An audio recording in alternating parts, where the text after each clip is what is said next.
دیکھیں، جبری تعلیم، جبری اسکول، جبری حفظ، جبری اسلام، یہ کسی بھی طور پر کسی بھی سٹیج پر اس کا فائدہ نہیں ہوتا۔ ہم سے جو مانگا گیا ہے، قرآن سے محبت مانگی گئی ہے، قرآن کی حفاظت کی ذمہ داری ہماری نہیں لگائی گئی، قرآن سے محبت کی ذمہ داری ہماری لگائی گئی ہے، حفاظت کی ذمہ داری اس کے پاس ہے۔ جبری حفظ کا کیس یہ ہے کہ یہ بیٹا حفظ چونکہ بہت اچھا کام ہے اور بہت زیادہ اچھا کام ہے، تو اتنا اچھا کام ہے یہ میں خود نہیں کرنا چاہتا، آپ کو کروانا چاہتا ہوں۔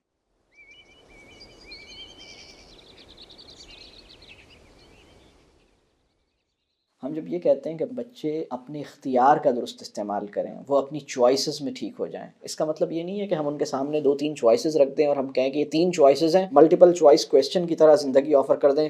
آپشن اے ڈو حفظ، option B go to Montessori school, option C go to a boarding school. تو 3 چوائسز میں سے واٹ ڈو یو چوز؟ وہ کہے گا بھائی میری 3 چوائسز ہیں، یا تو میں حفظ کروں، یا فلاں اسکول میں جاؤں، یا فلاں بورڈنگ میں جاؤں۔ یہ چوائس نہیں ہے، یہ تو بہت خطرناک معاملہ ہے، ایسے نہیں کریں۔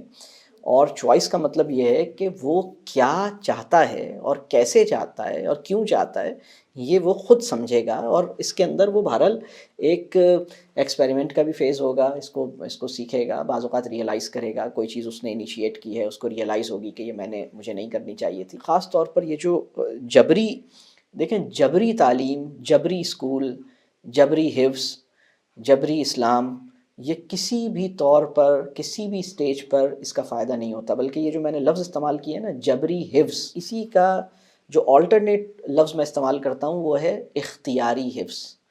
اب آپ سوچئے گا یہ کیسی اصطلاحیں ہیں جو میں نے اللہ کی توفیق سے جن کو میں بیان کرتا ہوں، اختیاری حفظ اور جبری حفظ۔ ہماری سوسائٹی میں کتنی مثالیں ایسی ہیں جو جبری حفظ کی ہیں، آپ کو پتہ لگے گا ہر طرف جبری حفظ کی مثالیں۔ اور اختیاری حفظ کیا ہے؟ اختیاری حفظ وہ ہے، ایک بندہ یہ کہے کہ میں نے اپنے اختیار سے، اپنے شوق سے، اپنی مرضی سے، اپنی دلچسپی سے، اپنی خوشی سے، خود سے، اپنی خوشی سے، اپنے شوق سے حفظ کرنے کی میں نے کوشش کی، بھلے اب وہ مدرسے میں کی ہو، یا کسی اسکول میں کی ہو، یا کسی گھر پہ کی ہو، کسی ٹیچر کے ساتھ کی ہو، یا اپنے پیرنٹ کے ساتھ، یا اپنی خود ہی کوشش کر کے اپنی آن ہز اون کیا ہو، لیکن اپنے شوق سے کیا ہے، اپنی مرضی سے کیا ہے، اور یہ ہے حفظ، اختیاری حفظ۔ اختیاری حفظ کا کیس ایک ہے جبری حفظ کا کیس۔ جبری حفظ کا کیس یہ ہے کہ یہ بیٹا حفظ چونکہ بہت اچھا کام ہے اور بہت زیادہ اچھا کام ہے، تو اتنا اچھا کام ہے یہ میں خود نہیں کرنا چاہتا، آپ کو کروانا چاہتا ہوں۔ اور اب اس اچھے کام کو اگر آپ نے نہیں کیا تو آپ اچھے نہیں ہیں، آپ برے ہیں۔ میں آپ کو ثابت کر دوں گا کہ اگر آپ نے اتنے اچھے کام کو ریفیوز کیا تو آپ بہت ہی برے انسان ہیں، اور آپ کو کوئی حق نہیں ہے اپنے آپ کو اچھا فیل کرنے کا۔ اس جگہ پر ہم ایک بچے کو لا کے کھڑا کر دیتے ہیں، ہم بالکل ایسا نہیں کریں۔ دیکھیے، میں اکثر ایک بات کہتا ہوں کہ اگر ہم یہ چاہتے ہیں کہ بچہ حفظ کرے، تو ہم کیوں چاہتے ہیں کہ بچہ حفظ کرے؟ تو اس کی وجہ یہ ہے کہ بھائی ہم قرآن سے تعلق بنانا چاہتے ہیں۔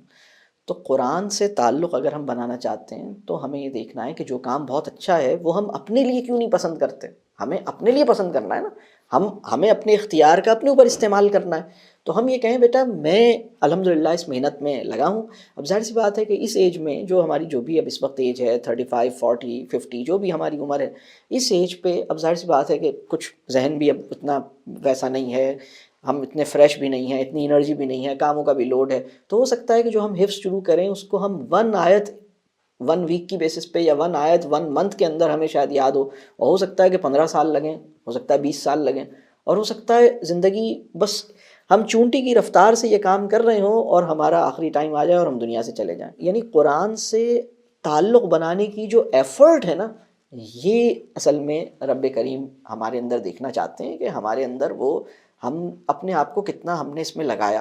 لیکن اگر ہم بچے کو کہتے ہیں کہ بیٹا یہ تمہارے پاس 2 چوائسیز ہیں، یہ جو بات کہہ رہے ہیں نا، بچہ اپنی اختیار کا صحیح استعمال کرے یا چوائسیز میں سینسیبل ہو، اس کو چوائس دیں۔ اس کو چوائس دینے کا مطلب یہ نہیں ہے کہ ایم سی کیوز کی طرح کا اس کو ایک ٹیسٹ پیپر دے دیں، میں یہ بالکل نہیں کہہ رہا، بلکہ وہ اپنی اتنے چھوٹے بچے کے اوپر جبر نہیں کریں۔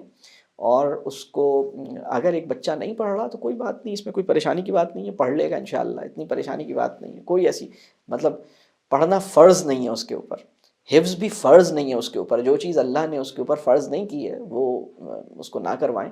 لیکن میں ایک بات بتاؤں، آپ کی خدمت اور آپ سے آپ کو خوش رکھنا یہ اس پہ فرض ہے، نماز پڑھنا اس پہ فرض ہے، اور اپنی دوسرے زندگی کے اور کام اس پہ ضروری ہیں، تو اس کی جو ٹریننگ ہے نا وہ اس طرح ملنی چاہیے. گھر کے کاموں میں بچے کو انوالو کریں. بچے خود سے انوالو ہوتے ہیں.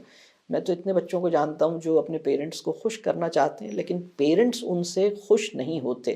پیرنٹس اس لیے خوش نہیں ہوتے کیونکہ ہم نے تمہیں یہ چوائس دی تھی، تم نے یہ نہیں کیا، تو اب ہم تم سے خوش نہیں ہیں. تو جبری حفظ سے ہم کوئی بہت بڑا دین کی خدمت نہیں کر پائیں گے. میں یہ بات میں چاہتا ہوں کہ ہم سمجھیں. ایک دفعہ بلکہ مجھے ابھی ریسنٹلی کہیں کچھ اسکالرس کے ساتھ ڈسکشن ہوئی، میں نے یہی بات انہیں سمجھائی، تو ایک بڑی عجیب سی بات مجھے سامنے پتہ لگی کہ کیا کیا ذہن میں چل رہا ہوتا ہے. مجھے ایک صاحب نے کہا، جو کہ خاصے مذہبی آدمی ہیں، بلکہ خاصا ان کا وہ حفظ کا ہی کام، ان کا سارا اسی سے جڑے ہوئے ہیں اس پوری چیز سے. تو ان کے ذہن میں ایک بات تھی کہ بھائی اگر ہم بچوں کو جبری طور پر اگر ہم اس پہ سختی نہیں کریں گے تو پھر قرآن محفوظ کیسے رہے گا، اور پھر اس کی یعنی پھر تو لوگ بھول جائیں گے، اور پھر یہ تو پھر کوئی بھی نہیں کرے گا. تو قرآن کی حفاظت جو ہے، تو مجھے بڑی حیرانی ہوئی کہ یہ ذہن میں ان کے گئی کیسے یہ بات. بھائی قرآن کی حفاظت کا وعدہ کس کا ہے؟ قرآن کی حفاظت کی ذمہ داری اللہ نے بندوں پر ڈالی ہے یا اللہ نے اپنے پاس رکھی ہے؟ قرآن کی حفاظت کس کی ذمہ داری ہے؟ ہم سے جو مانگا گیا ہے، قرآن سے محبت مانگی گئی ہے. قرآن کی حفاظت کی ذمہ داری ہماری نہیں لگائی گئی. قرآن سے محبت کی ذمہ داری ہماری لگائی گئی ہے، حفاظت کی ذمہ داری اس کے پاس ہے. یعنی اس میں کوئی پریشان ہونے کی ضرورت نہیں ہے. ہاں، ہم جب جبر کرتے ہیں اور جبری حفظ کرواتے ہیں تو بڑے مسائل پیدا ہوتے ہیں. اور اختیاری حفظ کی اللہ کرے کہ ہمارے معاشرے میں مثالیں زیادہ ہو جائیں اور بڑھ جائیں اور ساری ویسی ہی ہو جائیں. دیکھیں قرآن سے محبت کا تقاضا کیا ہے. قرآن سے محبت، جس چیز سے ہمیں محبت ہوتی ہے اس کے قرب کی خواہش پیدا ہوتی ہے، اس کو بار بار دیکھنے، اس کو بار بار سوچنے، اس کو بار بار ریوزٹ کرنے کی خواہش پیدا ہوتی ہے نا. وہ ہمارے ذہن کا ایک ریفرنس پوائنٹ بن جاتا ہے، ہمیں بار بار اس کا خیال بار بار آتا ہے. تو قرآن سے محبت کا بھی تقاضا یہ ہے کہ تمام انسان اپنے آپ کو قرآن سمجھنے، مجھے قرآن سمجھ میں آئے اور قرآن کا بڑا حصہ مجھے یاد ہو جائے، یہ تو نیچرل ارج ہوگی. اگر ہم سب اپنے آپ کو ٹھیک کر لیں گے تو 100% مسلمان جو ہیں وہ بہت ہی ایک سنیل اسپیڈ کے ساتھ قرآن کے حفظ کے اندر بھی لگے ہوئے ہوں گے. مطلب قرآن کے اندر، قرآن جو ہے وہ قرآن سے محبت کا تقاضا ہوگا. وہ ہر آدمی بھلے اس کے اندر بہت سلو اسپیڈ میں ہو سکتا ہے، پورے سال میں اسے وہ ایک ربع یاد ہوا ہو یا ایک آدھا سپارہ پورے سال میں یاد ہوا ہو، لیکن وہ اس کو یہ ہوگا کہ میں اس کو تھوڑا کر کے، چلو سورہ یاسین کچھ تھوڑی سی یاد کر لوں، سورہ ملک تھوڑی سی یاد. اس کی ایک محبت کا جذبہ ہوگا. وہ سوچے گا میں اس کو سمجھ لوں، میں اس کی لینگویج سیکھ لوں، میں اس کے کانٹینٹ کو سمجھ لوں، میں اس کے میسج کو سمجھ لوں، اور میں اس کو یاد بھی کر لوں. یہ ساری ارج، یہ ساری خواہشات اس کے اندر انشاءاللہ پیدا ہوں گی. اور یہ تمام مسلمانوں کو اس ایفرٹ میں لگنا چاہیے. اسی کے اندر بچوں کا بھی خود بخود بھلا ہوگا. جو چیز ہم بچوں کو کروانا چاہتے ہیں نا، ہم دیکھیں کہ یہ ہم خود کتنا کر رہے ہیں بس، اور پھر ہم اس کو کریں انشاءاللہ. اب ہو سکتا ہے کہ آپ اس میں پریشان نہیں ہوں، بچوں سے ناراض نہیں ہوں، اور وہ اگر وہ نہیں کر پا رہے آپ اس کو جبر نہیں کریں، بس جتنا کر لیا اس پہ خوش ہوں. میرے پاس بہت سارے لوگ آتے ہیں، فار ایگزامپل 5 بچے ہیں ایک صاحب کے. اب 5 بچے اور ایک اماں ابا، 7 لوگ ہیں گھر میں.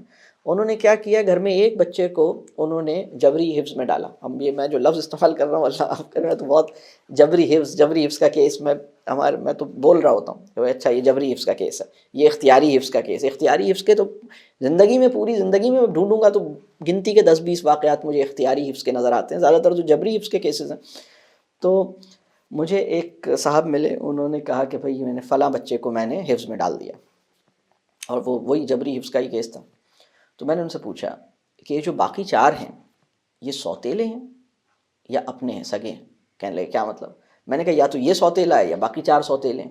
کیونکہ اگر یہ بہت اچھی چیز ہے تو سب کے لیے کیوں نہیں کی، اور اگر یہ سزا ہے تو اس بیچارے کو کیوں دی؟ مطلب اس بچے کو تو یہ لگ رہا ہے کہ میرے لیے سزا ہے، مجھے تو زندگی کی خوشیوں سے محروم کر دیا گیا. یہ اس کے ذہن میں یہ بات آتی ہے. یعنی ہم اگر اس کے ذہن سے سوچیں تو میں اکثر ایک بات کہتا ہوں کہ ایک بچہ تو گھر میں ایسا ہے جس کو پورا قرآن حفظ ہے، اور باقی 4 بچے جو ہیں انہیں 6 صورتیں یا 10 صورتیں یا 12 صورتیں یاد ہیں، بس 12 صورتوں سے زیادہ نہیں یاد باقی بچوں. اور اماں کو 7 صورتیں یاد ہیں، ابا کو 6 صورتیں یاد ہیں، بس اس پہ پوری زندگی گزر رہی ہے، اور بچے کو پورا قرآن یاد ہے.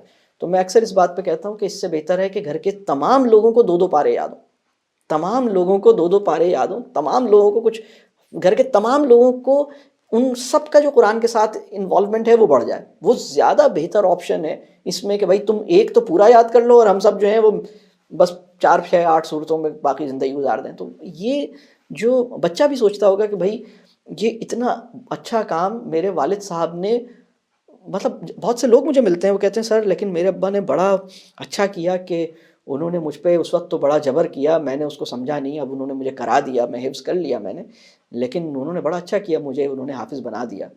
اور یہ اس بچے کی اچھی بات ہے کہ وہ اس طرح سوچتا ہے جب وہ بڑا ہو جاتا ہے. لیکن اگر میں اس کی ڈیپتھ میں جاؤں اور میں اس سے پوچھوں کہ بیٹا تمہارے ابا کو کتنا یاد تھا، اب بچہ تو یہ سوال نہیں کر رہا لیکن اللہ تو سوال کرے گا ان کے ابا جان اور ان کی اماں جان سے کہ بھئی آپ نے خود اس کے اندر کتنا لگے. اللہ تو نہیں چھوڑے گا، اللہ تو پوچھے گا تم کتنا انوالو ہوئے، تم نے کتنا اس کے اوپر کام کیا. تو یہ تو میں یہ نہیں کہہ رہا کہ اگر اماں ابا نے حفظ نہیں کیا تو بچے کو نہیں کرائے، میں یہ کہہ رہا ہوں کہ اماں ابا بھی تھوڑی سی اس محنت میں لگیں. ہو سکتا ہے کہ 2 سال میں بچہ پورا قرآن حفظ کر لے اور آپ ہو سکتا ہے 2 سپارے حفظ کر پائیں، لیکن آپ کو ایک خوشی ہوگی کہ ہاں میں نے بھی جو میری اسپیڈ ہے میں بھی اس اسپیڈ سے اس طرف چلا ہوں، بچہ اپنی اسپیڈ سے چلا ہے، بچہ زیادہ کوئکلی کر لیا، میں تھوڑا تھوڑا کر رہا ہوں، لیکن الحمدللہ میں بھی جس پاتھ پہ میں نے بچے کو ڈالا ہے میں خود بھی اس پاتھ پہ چلنا چاہتا ہوں. یہ بڑی اہم بات ہے. دیکھیں ایک بات اور سمجھیے کہ 3 سال کے اندر یا 2 سال کے اندر پورا قرآن حفظ کرنا ہے، یہ ٹارگٹ کس نے دیا ہے؟ یہ کہاں طے ہوا؟ بلکہ میں آپ کو ایک بہت دلچسپ بات بتاؤں، سنت جو ہے نا وہ تو 23 سال میں حفظ کرنا ہے، 23 ایئرز میں حفظ کرنا سنت ہے.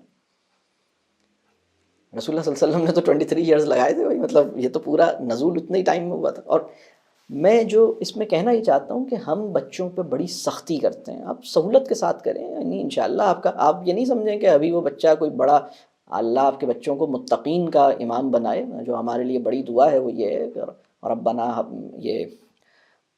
ربنا هب لنا من ازواجنا وذرياتنا قرۃ اعین واجعلنا للمتقین اماما. یہ بڑی زبردست دعا ہے، اس کے اندر جو ویژن ہے وہ بہت ہی اوپر ہے. یعنی نہ صرف یہ کہ ہمارا بچہ لیڈر بنے، امام بنے، بلکہ ہمارا بچہ متقیوں کا امام بنے. اس کا مطلب یہ ہے کہ سوسائٹی اتنی چھوٹے سے ٹائم اسپین میں کہ آپ کا بچہ جب تک بڑا ہوگا تب تک پوری مسلم امہ اتنی بڑی ٹرانسفارمیشن سے گزر چکی ہو کہ یہ سوسائٹی جہاں بہت مسائل ہیں یہ پوری کی پوری متقیوں پر مشتمل ہو، اور ان متقین کا کسی امام کے ساتھ جڑنے کی خواہش ان میں موجود ہو، اور آپ کا بیٹا جو کہ 10 15 سال میں اتنا بڑا ہو جائے گا وہ ان متقیوں کا امام ہو. تو یہ اس میں جو فیوچر کی جو بہت بڑی کہہ لیجئے، یعنی اگر ہمیں انسانوں کو یہ کام دیا جاتا ہے کہ تم اپنی عقل سے ایک بہت خوبصورت فیوچر کو امیجن کرو، تو ہم اتنا خوبصورت فیوچر امیجن کرنے کی کیپیسٹی ہمارے اندر نہیں تھی جتنی اس دعا کے اندر رکھ دی گئی کہ متقیوں کا امام بنا دے آپ کے بچے کو. اللہ ہم سب کی اولادوں کو اس قابل بنائے. اور اس میں آپ پریشان نہیں ہو، آپ یہ نہیں سمجھیں کہ یہ گول کمپرومائز ہو گیا اگر بچے نے ابھی حفظ اگر اس نے نہیں کر رہا تو بس جتنا کر رہا ہے ٹھیک ہے، وہ مطلب اگر اس نے 1 پارہ کر لیا 2 پارے کر لیے گریجولی آہستہ آہستہ کر رہا ہے. آپ کی کوشش یہ ہو کہ لائف لانگ محبت اس کی قرآن سے جڑی رہے، لائف لانگ قرآن کو فالو کرنے کی اسپرٹ اس کے اندر رہے، قرآن کو سمجھنے کی اس کے اندر اسپرٹ رہے، اور قرآن کو حفظ کرنے. اور یہ اسپرٹ سب سے پہلے دیکھیں کہ بچے کے اندر جب بچے نے کسی اتنی اچھی خواہش کا اظہار کیا نا تو اس کے اندر ہمیں یہ سوچنا چاہیے کہ بھائی میرے دل میں ایسی خواہش کیوں نہیں پیدا ہوئی، اور بچہ تو اتنی اچھی خواہش کے ساتھ آگے بڑھ رہا ہے تو مجھے بھی اپنے اوپر کچھ کام کرنا چاہیے تاکہ ایسا نہ ہو کہ میں اس کو یہ کروانا شروع کر دوں، میں بھی اس کے اندر انگیج ہوں اور میں بھی اس کے ساتھ اس کو مل کے کروں. یہ بس ہمیں دیکھنا ہے.